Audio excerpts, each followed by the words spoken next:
All right, we're at about 11 a.m., so I'm going to get started so we get you to lunch on time. Hi, everyone. Welcome to Summit. I hope you've enjoyed your time so far. My name is Shannon Winter. I'll be your MC for the Team and Culture track over the next 2 days. We have a super exciting lineup of team and culture talks. Everything from how to design awesome workplaces for your teams to the dev tools culture at Netflix. We really have a wide range of themes and topics, and we're so excited to share them with you. As you've probably already heard a lot throughout Summit, Atlassian is all about teams. We really believe that successful organizations have strong teams throughout every level of the company. So this track is all about that. We're going to show you ways to improve that teamwork, scale your organization, hack your culture, and just overall create kick-ass teams. So before we get started, just like a couple housekeeping items. If you haven't downloaded the Summit app yet, I really suggest that you do so. It's a great way to track what talks you're going to, and it also has Q&A. So during the session, you can click into Alastair and Robyn's talk, click Ask a Question, and then if we have time at the end, we will be asking them the highest voted questions for live Q&A. So it'll be great. You can also rate them afterwards in a survey. They would love to know how they did. So without further ado, please welcome Alastair Simpson and Robyn Dunn to the stage.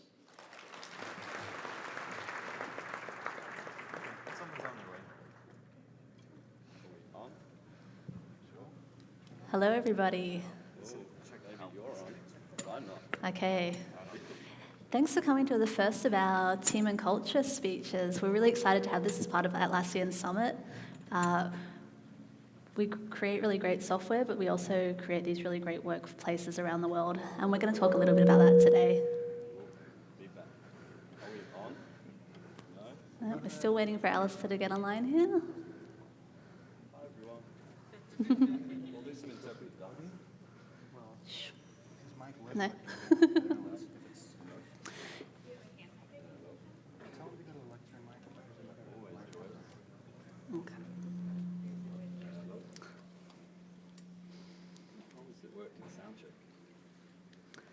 Did everybody enjoy the keynote this morning? Yeah? Really? Okay. This one's not. Oh, this one's on too. All right, I'm going to stand behind here, which is going to be a little bit awkward because I usually like to walk around a little bit when I'm speaking, but that's fine.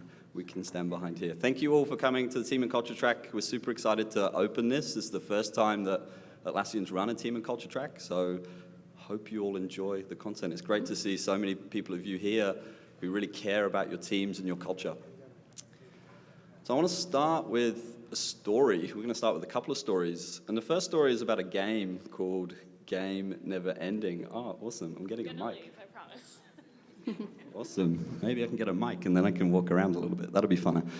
So I want to start with a story about a game called Game Never Ending. Now, this game was built by a company called Ludocorp in the early 2000s. And it was a large multiplayer online game. Had a huge social component to it.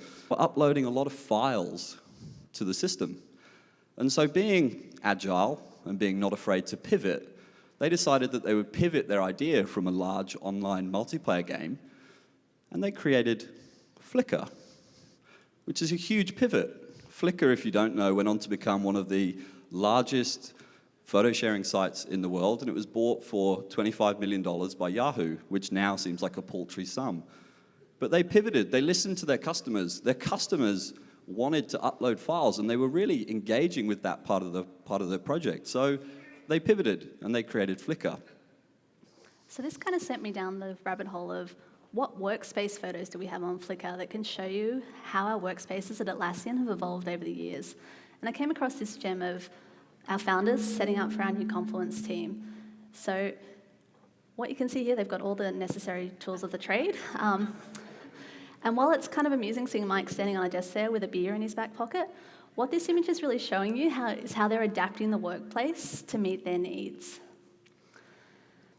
Now, the reason why investing in workplaces and workplace design is so important is because if you want to look at the most innovative companies out there, there was a study done in 2016 that looked at companies in Asia, the UK, and the US, those most innovative companies, they're not just a little bit more likely to invest in workspace design, they're 5 times more likely to invest in workspace design.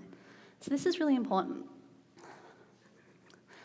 The other thing I want to bring in here is this quote. This is by Robert Probst, who's a designer, industrial designer for Herman Miller. And I'm going to read it out to you. So he says, "The phenomenon of our age is that almost everything planned for our use is obsolete by the time it reaches our hands." So this is what I like to call the office obsolescence paradox. So you have this absolute paradox of we know we need to invest in office design to be an innovative company. But we know by the time we design it, build it, and deliver it to our customers, it's going to be obsolete. So how do we address that? How do we fix that as we go along? This is where this concept of being this was almost 50 years ago when this comment came through. So we're still really struggling with this today. So that comment was 50 years ago. And we're still really struggling with how do we do that today? How do we deal with creating something, making it relevant, and moving forward in that office space design, which is a lot different from software, right? Like it's a physical manifestation of how you work. So we look at this by being able to hack your workplace. And that's kind of where I come in a little bit. So you'll know at Atlassian we have a great culture around Ship It, which is a 24-hour hackathon. And generally, those hackathons are lots of engineers getting together and solving really hard problems in Java, because that's what engineers like doing. But a couple of years ago, a few of us got together, some designers, engineers, product managers, and we decided that our office space in Sydney, when you got out of the lifts on our 7 floors, you didn't know where you were, because every single floor was white. So you had no idea. There was no visual cues. So in 24 hours, we got together, we set a vision. We said we were going to do a landscape scene. The lowest floor was green, the highest floor was blue in this beautiful landscape color. But in 24 hours, we painted a whole floor green, which was pretty awesome. And we put in better signage so that people could find their way around our office. But what was mind-blowing about this was that out of over 150 entries in Sydney for Ship It, we came 7th. Which is a pretty amazing feat for a non-technical Ship It in a very technical company. And so what this showed us was that our employees really cared about their office environment. They cared about the workspaces, and they wanted it to be better. So I'm going to talk a little bit now about my team. So I work on a team which is called the Workplace Experience Team. So just a show of hands, does anybody in their company have a workplace experience team? Yeah, a few people? Anybody who's not Atlassian? Okay. So I'm just going to explain a little bit more around what my team does. And the first, really what my team works on is creating an environment and a culture where those Atlassian values that we talked about all the time, where they can really thrive. And there's 3 ways that we look at doing this, because it's kind of a big job, right? You can sort of boil the ocean with that sort of design brief. There's 3 ways that we look at doing this. The first one's through engagement. So when we tell that Ship It story about the staff taking the environment and modifying it, there was clearly a problem there. There's 2 ways we could have reacted to that. One could have been like, that's a really soothing shade of green you've chosen to paint our floor there. But really we need to get to the crux of what the problem is there. People couldn't find their way around the buildings. So we took that experience, we learned from it, and when we expanded our office space, we actually took that idea of colour coding the floors to help people orientate where they were and implemented it in the new office space that we went into. So that sort of covers the second area. We create these workspaces all around the world where we have Atlassians working on these great products that they build for you. The third area that my team works on is celebrations. And this is really important to point out that this is an internal team at Atlassian, so we don't have a recruitment team or a marketing team or an EA who's trying to put this into their job role. We have a dedicated experience events team that builds these really bespoke experiences for Atlassians that support our team values. Today we're just going to focus on workspaces though. And to kick that off, we're going to look at some of the challenges that we've faced along the way. And again, that's where I come in. I'm a challenge. I'm a designer. So this is the design team from 2012. So there's about 6 people there. That was the entire design team. This was the design team in 2013, so it kind of doubled. There was about 13 of us. This was the design team in 2014, so there's about 30 people there. And then this was the design team last year, in 2015. There's about 55 people. And this was the design team this year. So there's about 136 people there. So in 4 years, we've gone from 6 to about 136 people, which is massive, massive growth.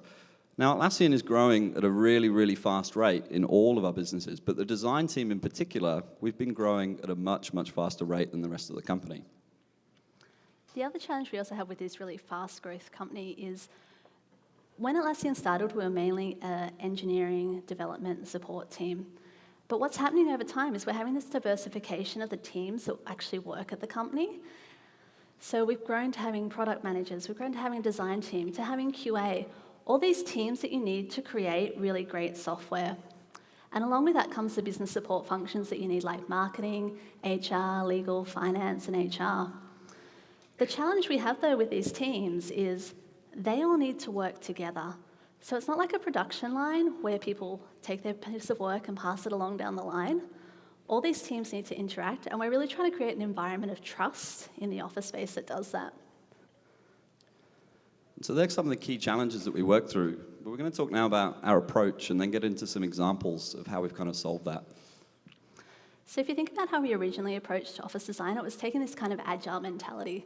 So if you think of that original photo of Mike and Scott there and sort of hacking the office and adapting it to what we need, we came up with this idea of sort of agile workspace development. But as our workforce has diversified, we've also had to look at how we diversify that office space. And that's why we've turned to the design team to really help us understand and take some design thinking into this workspace. So, has everyone heard of the new buzzword du jour in design? Design thinking. It's a wonderful, wonderful term, but it's overused. But to be honest, it is a really legitimate way of solving problems, and any problem, from digital product design to workspace design. I'll read out the dictionary definition. So, design thinking is a human-centered approach to innovation that draws from the designer's toolkit to integrate the needs of people, the possibilities of technology, and the requirements for business success. And so I'll pull out a few key words from there. So the needs of people, so our customers. In the Flickr example, listening to your customers. The designer's toolkit, which I'll talk about in a moment, how we've helped work with the workplace experience team. And then requirements for business success, because obviously we're not just creating ideas, we actually need to be a successful business and a successful company. So needs of people for us, we were a small company, we used to know everybody. As we've grown, we've really had to work out how can we identify those needs of people and understand how our different workers behave in the office space. So what we did is we've turned to personas. So if you've used personas before, they're a really good way if you've got a lot of research, observation studies, interviews, things like that, and you can take those and you can mold them into different worker types. So we use them as worker types, you might use them as customer types in your job, but this is how we do them. When we started out, we had 4 personas, and we understood how those 4 different types of people worked. We've actually expanded this, and we now have 13 different personas that we use to help understand the Atlassian workforce, and that's going to help us understand what somebody's daily schedule looks like, what kind of tools they need to do their job, what environment they really like to work in. So basically all the things they need to get stuff done and be really successful in their jobs. So on top of those personas, we then took in something from the designer's toolkit. So whenever you're building product, whenever you're building anything, generally you'll start with principles, because when discussion happens, when different teams may disagree on how to proceed, you need something to ground you in the work that you're doing, and you need something to come back to. And so we created these principles in collaboration with the workplace experience team. And that first principle is that we wanted our workspace environment to be collaborative. As Robyn mentioned, we diversified our teams, but we don't build product in silos. We don't create designs from specs that the PMs give us and we then turn that over to engineers. We're agile, so we need to work together and we need to be collaborative. The space that we designed, we wanted to be suggestive for different types of work. So some spaces may be suggestive for collaborative work, whereas other spaces may be suggestive for quiet work, because that's super important and often overlooked in modern office space design. And then lastly, we wanted our spaces to be adaptive. As we grew really, really fast, we needed to make sure that those spaces were adaptive. And so these three principles are really core in helping us ground the workspace experience design and the design of our office environment. And then the last element here with design thinking is, what are the requirements for business success? So you think about a workspace and, in its very basic form, it has to have, walls and a ceiling and electricity and Wi-Fi and coffee and all those things to make an office, right? The slightly more nuanced approach to that is there's sort of two areas that we identify in our workspaces that we need. So we have these community spaces. So these are our meeting rooms, our socializing areas, our kitchens, places like that. These are all common spaces, and all the staff treat them in the same way. So they're, whether you're a graduate designer or whether you're an executive, absolutely the same way that you treat these spaces, and they're available to you all the time. The other area we have is these team workspaces. And these are going to vary based on those personas and based on those worker types. And they're going to look quite different from a designer workspace compared to a developer workspace compared to a business workspace. Okay, So we're going to run through a few examples now. So we'll come through the main part of the presentation, so looking at actual examples. And some of these examples, you may need to change your office, you may need to hack it, but many of them you can do with the furniture and the office space that you have at hand. You just need to think a little bit creatively about how you approach it. And we'll talk about the different examples using different principles. So the first principle about being collaborative. So how are we collaborative in our workspace? So the first area is around our walls. So we all have walls in our offices. They hold up the ceilings. They're pretty awesome. But how do you actually use them to help your teams collaborate? So at Atlassian, pretty much every wall is covered now with design work or engineers speccing out schemas. And pretty much every single wall that we have is now a whiteboard. Because again, when creativity strikes, you want to be able to jump up and just start working on those walls and start collaborating together. These started as very simple whiteboards on wheels. But now, pretty much every single wall is a whiteboard because we want teams to be able to get up and just start talking and start working through problems together. There's nothing better than getting that work out into the physical space and actually being able to discuss it out in the open. But we also use kind of low fidelity walls. And these are kind of my favorite examples. So this is a piece of foam core. A piece of foam core that you can go and buy from any art shop for about $5. Why is this so awesome? Why is this so amazing? It's so amazing because you often go into a meeting and you start discussing something and you've got some designs on a wall, and then after an hour your meeting booking disappears and somebody kicks you out, and so you can't really discuss that anymore. But with this simple piece of foam core, you can transport this wherever you need to go, and you can keep that discussion going, and you can keep collaborating on the piece of work that you're discussing. We also have these breakout areas that are distributed throughout these team workspaces. So like we said, once inspiration strikes and you want to talk to your team and collaborate, you want to be able to do that really quickly. So you don't necessarily want to wait till you can have a meeting room available or find something. You want to be able to get up and start working straight then and there. So we have these in all our different offices in all different configurations. They can be more formal or more informal. But really what's important is the availability of them so that if you have a team that's coming together, that they can really get into that work very quickly. The next area is chickens, which I don't know if Dom's still in the room, but he'll love the chickens. Yeah, he's at the back. So there's chickens and facilitation items. So every single meeting room at Atlassian has one of these. So these are help teams collaborate, but how? So you've probably all been in a meeting, in a meeting room, and somebody's discussing something, and you try and find a whiteboard marker, and it probably doesn't work, or you don't have one. You want to sketch something out on a Post-it note, and there's none there, so you have to go away, and then you come back 10, 15 minutes later, and you don't have what you need, and you've forgotten what you're doing. Every single room at Atlassian has these really, really simple Sharpies, Post-it note markers, blue tack, and these time timers. So these time timers are about $10 from Amazon, but they encourage great facilitation because you can set a time that's not on a laptop so that people are focused, and then you can keep people to that time, and you can cut them off. And then you have the chickens. So if somebody is just rambling on and on and on and on, like so. If somebody is just rambling on and on and on, anybody can squeeze the chicken. And these chickens, again, cost about $9.99 from Amazon. So that's a really simple, quick hack that you can take back to your office if you don't already have that set up.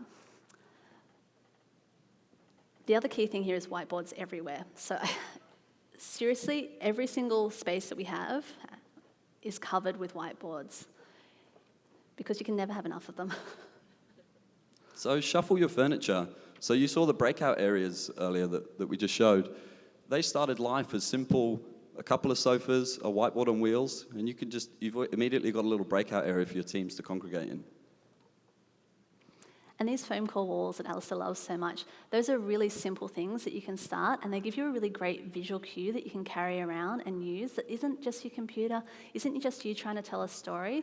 You have that physical manifestation of your work there that you can carry about throughout the office and take to all those different teams that we talked about, because they're not all located in the same area. And then use your walls. Whether you're a designer, a product manager, an engineer, get your thinking out into the physical environment. There's something about putting it in the physical environment that encourages feedback and collaboration. If you put it in a digital format too quickly, there's a finality about it. But getting it out into the physical environment really helps teams collaborate. And your facilitation items, so they're really easy to go out and pick up and squirt at people. So the second principle, the second example is about being suggestive. So this is about your workspace suggesting the types of work that you want your teams to do in specific areas. So we really want you to understand as soon as you walk into the office space, in any Atlassian office, that you're in a really friendly, welcoming environment. So these entryways that we have, they're really about welcoming you into the workspace and knowing that you're coming into this safe place where you can come and create and do your work. The next suggestive thing that we have is around what we like to call the concept of bump. So within our offices, we have a lot of things where we try and drive all these micro interactions between teams. And what you can do in your office space design is create these really high traffic, high density areas so that you have that natural connection point with people. So whether it's a stairwell, whether it's going to get a drink, whether it's going to find something to eat, you can create and socially engineer these paths where you're going to have more people traveling them. And they might not necessarily meet other people from other teams, but they're more likely to meet them. So we have this idea of bump. But because we also deal with a lot of remote workers and distributed teams, we also have to be able to have that digital bump. So we want it to be just as easy for you to jump into a conversation in HipChat video or into some other form of online interaction. So we have to make sure we have spaces around the workplace that facilitate this. So small, quiet areas where people can go and take their laptops and have those conversations that they need to have with colleagues that might not be in the same office as them. And so we also have these concepts of quiet spaces and libraries at Atlassian. So we're pretty fortunate in the Sydney office. We have this, the building we're in is a former banking building, and the top level has this awesome space that we're not allowed to touch because it's heritage listed. It's where the bankers used to have dinner. Which is an awesome little space, but we've turned it into a library. Now, why? Because the modern office can be quite noisy. It's usually open plan. It's great for collaboration, but what if you want to sink into a piece of work? What if you want to get deep into something by yourself? How do you immerse yourself in that deep thinking? So we have this place called the library where you can go and there's no talking, and you can just work by yourself in isolation. And so the furniture there really informs that it's single work. You can't sit down, there's no shared tables, it's single seats for everybody to sit on. You can also see that in something like this is a framery booth. So this is a single person pod where you can go in and you can either do that quiet work or you can make phone calls and conversations. So we have a very open plan office, which means that you need to have all these little nooks and crannies peppered about to facilitate these different kinds of work that happen. And you do look a little bit weird when you're sitting in the framery booth by yourself, but it's a pretty awesome place to work. I think you'd look weirder with more people in there. Yeah, you've got some speakers in there and you can jam out music if you want. It's pretty good. This is a new one that we're trying at the moment for impromptu brainstorms. So what we found recently was we actually didn't have a space where we had sort of workshop-style desks that you could go to easily that was a non-bookable space, so where you could just turn up. So this is something that we're trialing in the Sydney office at the moment. If it takes like all these other aspects that you've seen, then you'll probably see us roll it out to other office spaces. And again, these spaces are awesome as designers when you don't want to book a meeting room, but you just want to go for a couple of hours and know that there's Post-it, Sharpies, a whiteboard, a table, and you can just get a group of people together and just start work. And plants. We just really like having plants in the office. They make it feel a lot more comfortable, a lot more inviting.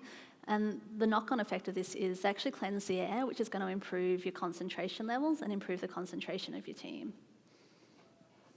So quick hacks for you, how do you do this? So define some solo workspaces. So as I said, the modern office is great for collaboration, but define somewhere where someone can go and just work by themselves. And that's as easy as just putting an armchair in a corner.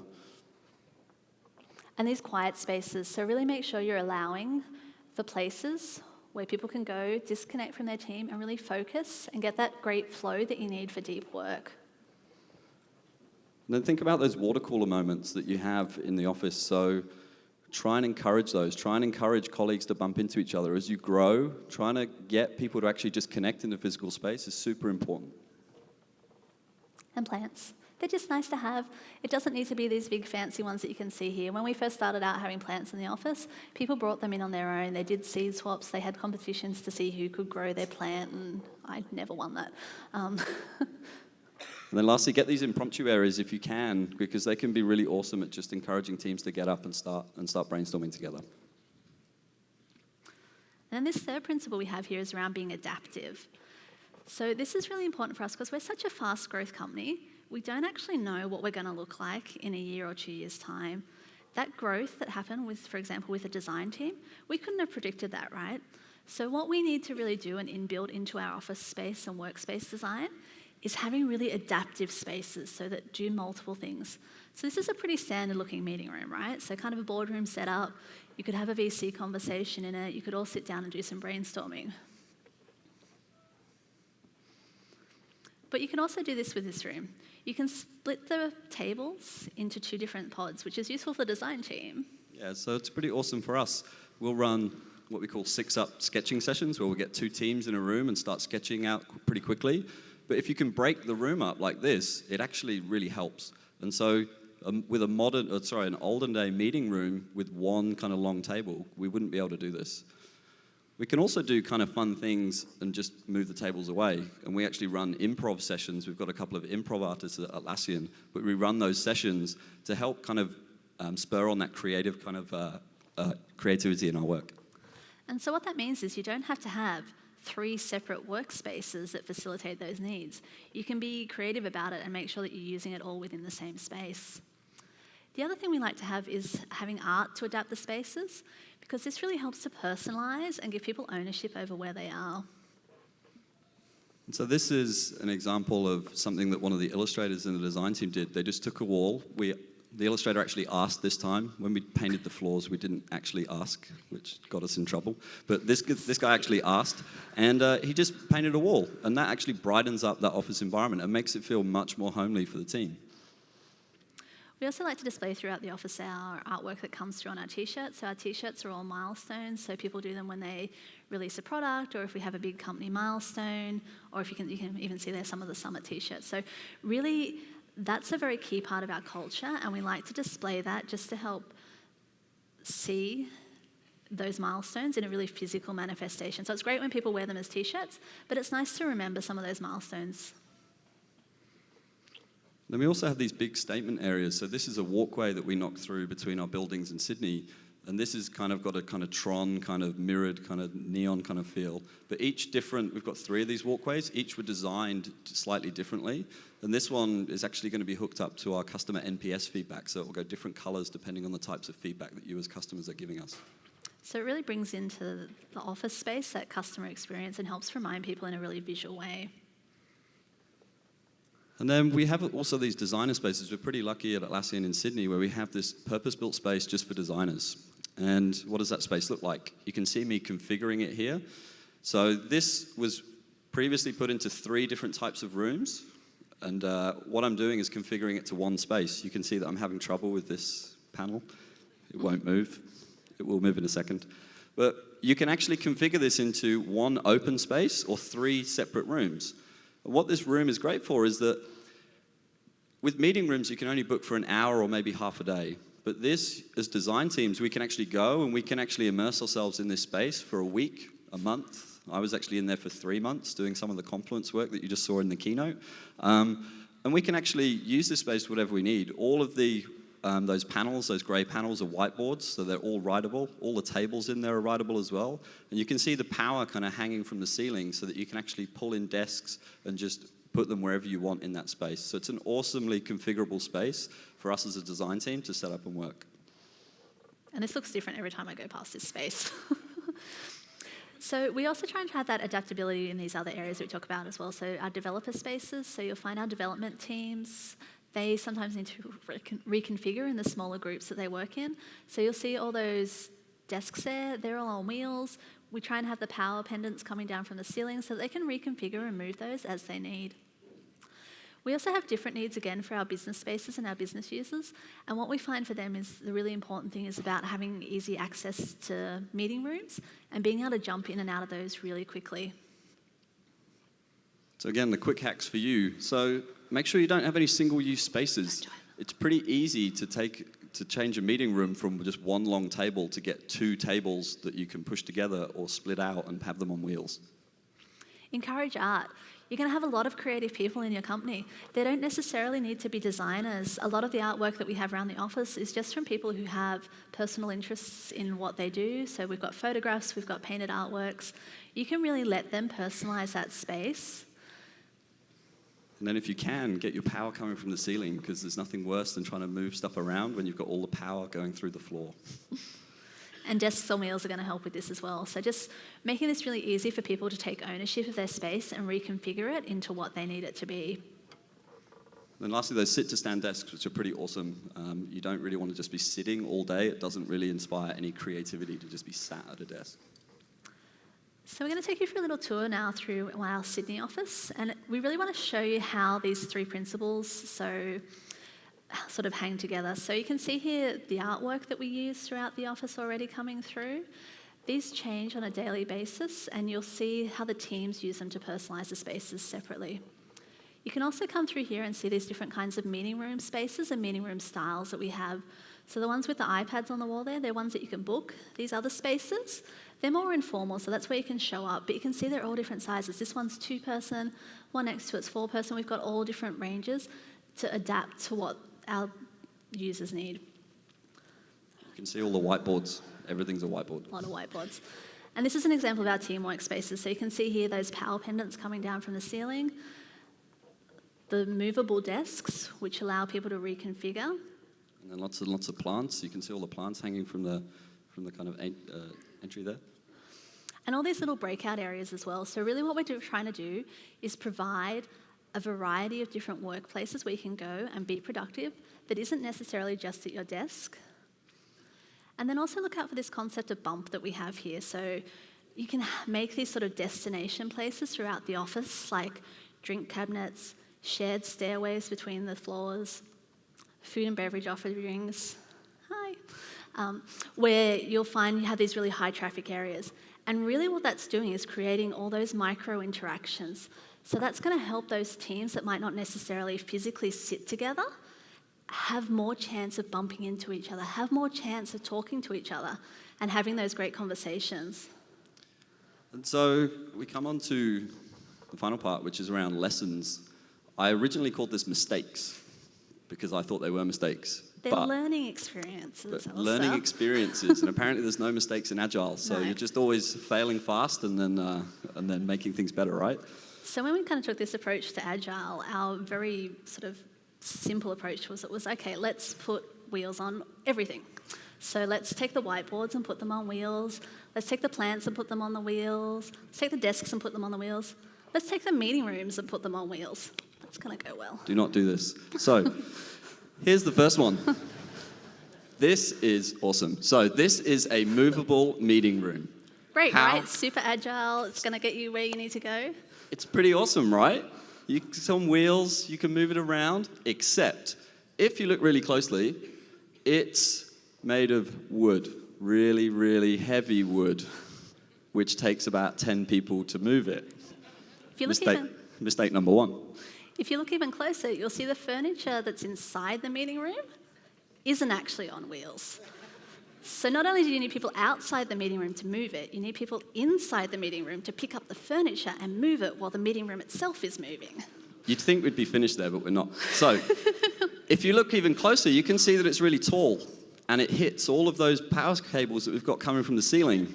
And so when you actually tried to move it, it hit the ceiling and damaged the roof. Whoops. And if you actually look even more closely, you can see that there's no roof on it.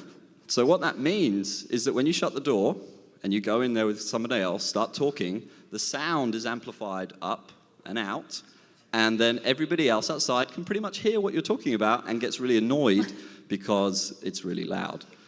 So this is when we learned you don't actually need agility for meeting rooms. You actually need privacy. So this is where we kind of came up with that concept of having those really set spaces that get reset and reused by the teams in the same manner. Teams don't care where that meeting room is. They need the functionality from it and need to be able to go and find it all the time. So we don't have this anymore. So the next one is these fun grey boards. So when we redid level 9 in our Sydney office, we did the whole floor in these grey whiteboards. Pretty cool, huh? Really Pretty classy. designer. So the main problem with these is that the contrast is really bad. So you couldn't really read too much of them. And when you started wiping them off and had used them a few times, they got really, really smeary. So you couldn't read on them. Again, legibility was super bad. And they're kind of ghosts as well. I don't know if you can see in the picture there a little bit, you can see past work that's still on the board that hasn't wiped off totally. But probably the worst thing was that they were grey. And so they made the whole floor really gloomy because the whole floor was just covered in them. So it was a really dark, kind of sad space. And I've just got the contrast of the whiteboard next to it, which makes such a huge difference. So we replaced the whole floor of these whiteboards with these grey boards. Do not do these. Yeah, don't do this. It's a lot brighter now. And this is our sort of third lesson here. This is my favourite one. I don't even know if this is a lesson. I think I might actually classify this one as a mistake.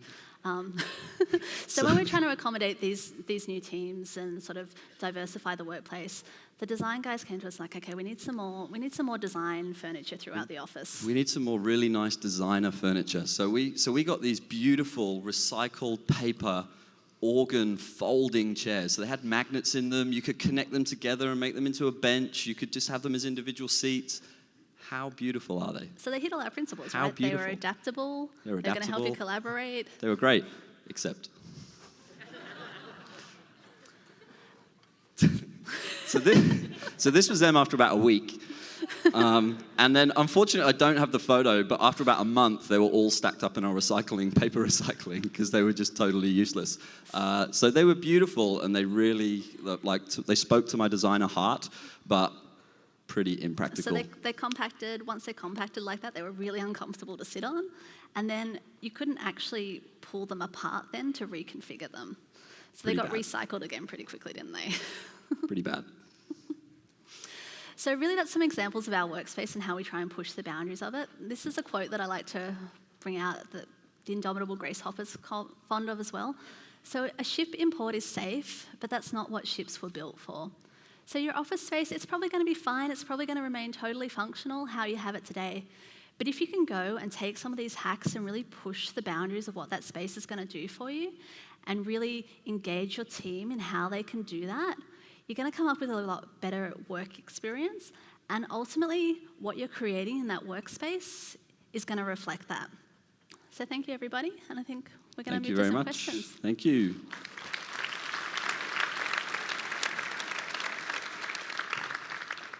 I think we have time. Yeah. All right. Thank you, Robyn and Alastair, so much. That was awesome. We have a couple minutes for Q&A, so we'll do it. You won't be late to a session because lunch is next, and you have until 1:30. Before that, I was going to read some really fun facts about them at the beginning, and I was so excited to get them on stage that I didn't, but I want to share them because I think it's really fun to know a little more about the speakers up here. So, Alastair once drove a car he bought for under $1,000 over 4,000 kilometers, or 2,500 miles, in 7 days for charity. It's pretty cool. And Robyn is a qualified pastry chef, and as a teenager also won a statewide design competition using a bed sock, a tissue box, and a hot glue gun. So, I mean, amazing people up here, really. Yes, round of applause.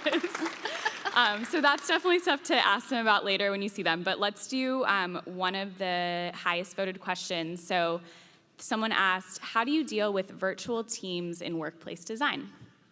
Sure, so we've actually just added in this persona around having the virtual team member because it is becoming increasing in our workplaces.